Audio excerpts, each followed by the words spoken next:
आज ही के दिन पिछले साल मैं भारत से अमेरिका गया था अपनी तीसरी ट्रिप में। नेताजी के इशू को लेके मेरे लेक्चर्स वहाँ पे थे और इंडिक एकेडमी ने करवाए थे।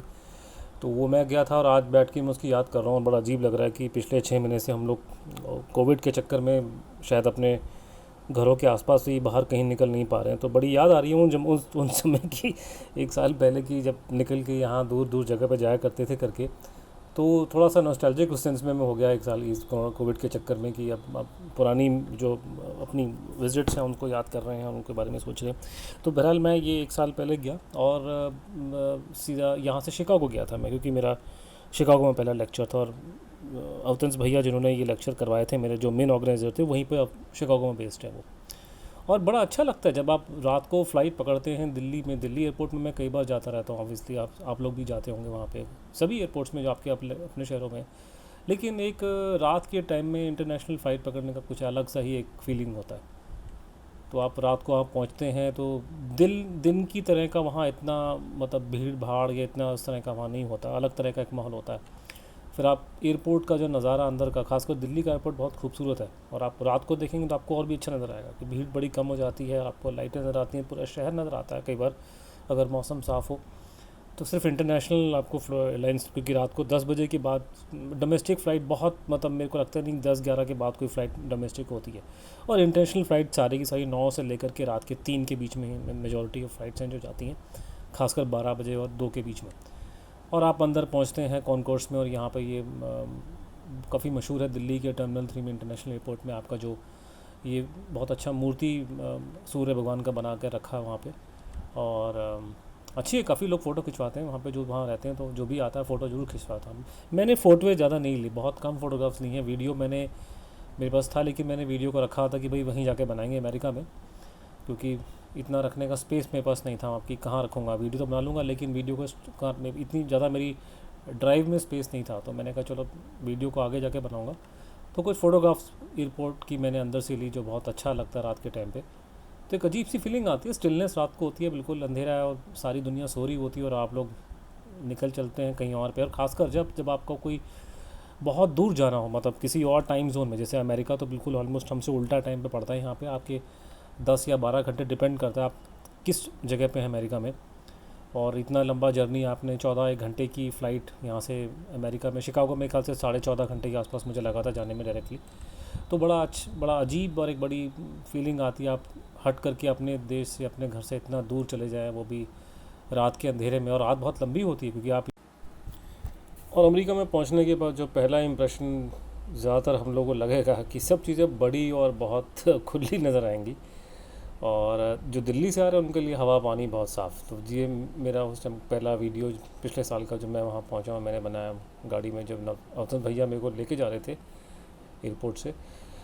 तो वो उनको उनको मैं वही बता रहा था कि मैं दिल्ली से आया हूँ, दिल्ली में तो दूर दूर तक कुछ नज़र भी नहीं आता धुएँ के चक्कर में। तो पहली चीज़ जो यूएस में आपको जो आप फील करोगे बाहर से जाने के बाद, यूएस इंडिया से 3 गुना बड़ा है, आबादी 3 गुना कम है, तो बहुत बड़ा नज़र आता है, विशाल नज़र आता है। रोडें, सड़क बड़ी बड़ी, खुला आसमान, आपको दूर दूर तक आपको, मतलब आपको दिखाई देगा। कम से कम दिल्ली में तो हम लोग, ये हमें साल में कुछ ही दिन होते हैं कि हमको नज़र आता दूर तक।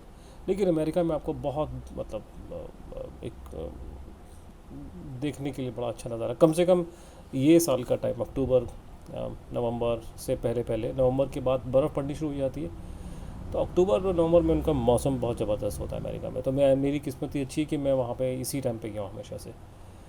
तो ये हम लोग, ये शिकागो के सबर्बन एरिया में थे, शॉम्बर्ग में मैं रहा था वहाँ पे, मेन टाउन में नहीं रहा वहाँ पे।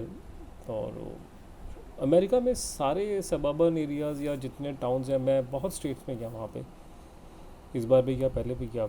उन सब में एक ही जैसा ही आपको लगेगा, आपको कुछ बहुत फ़र्क नज़र नहीं आएगा। टोपोग्राफी अलग होगी, कुछ जगह पहाड़ हैं, समुंदर है, जो भी है। लेकिन अमेरिका में ये है कि दुनिया में आप कहीं भी चले जाएं, पूरे अमेरिका में आपको इसी तरह का माहौल दिखाई देगा। ऐसी बड़ी बड़ी सड़कें, गाड़ियाँ, बड़े बड़े घर, और साफ़ सुथरी जगह। मतलब कम से कम इंफ्रास्ट्रक्चर में तो वहाँ बहुत, हाँ इंफ्रास्ट्रक्चर में ये है कि उनकी रोडें बहुत पुरानी हो गई है। जितनी रोड्स थी बहुत पुरानी बनी है, 50s की बनी है, तो काफ़ी जगह खस्ता हालत में भी है, लेकिन हमारे हिसाब से बहुत आगे। मैं यहाँ एक छोटे से इन में रहा था वहाँ पे, तो जो मेरा मेरा प्रवास 3-4 दिन का ही था यहाँ पे शिकागो में इस टाइम पे। तो ये अच्छी जगह थी शहर के बाहर, शॉम्बर्ग नाम का इलाका। तो अच्छी जगह थी यहाँ, खुली हवा, साफ़ सुथरी, और एयरपोर्ट ज़्यादा दूर नहीं था। तो ये एक लोकेशन के हिसाब से मैंने चूज़ किया था कि एयरपोर्ट दूर नहीं है यहाँ से, क्योंकि यहाँ से मैं आगे निकल गया था बीच में। तो वही है कि मैंने कहा यूएस में आप कहीं भी जाएंगे, किसी भी इलाके में जाएंगे अमेरिका के, तो आपको ऐसे ही नज़र आएगा वहाँ पे। आपको साफ़ सुथरी जगह, बड़ी बड़ी जगह, और लोग नज़र नहीं आते। हम लोग जब जो दिल्ली विल्ली से आने वाले दिल्ली शहर के लोग हैं, उनके हिसाब से लगता है जैसे कि सुनसान इलाका है। ये मेरा वीडियो ये जो रिकॉर्ड किया मैंने ये जाने के बाद वहाँ पे दिन के उजाले में, तो आप देख सकते हैं कि कितना आसमान बिल्कुल नीला, क्योंकि कोई पोल्यूशन नाम की चीज़ नहीं है। और इसी तरह का माहौल होता है जनरली कि लोग आपको नज़र नहीं आएंगे बाहर वहाँ पे।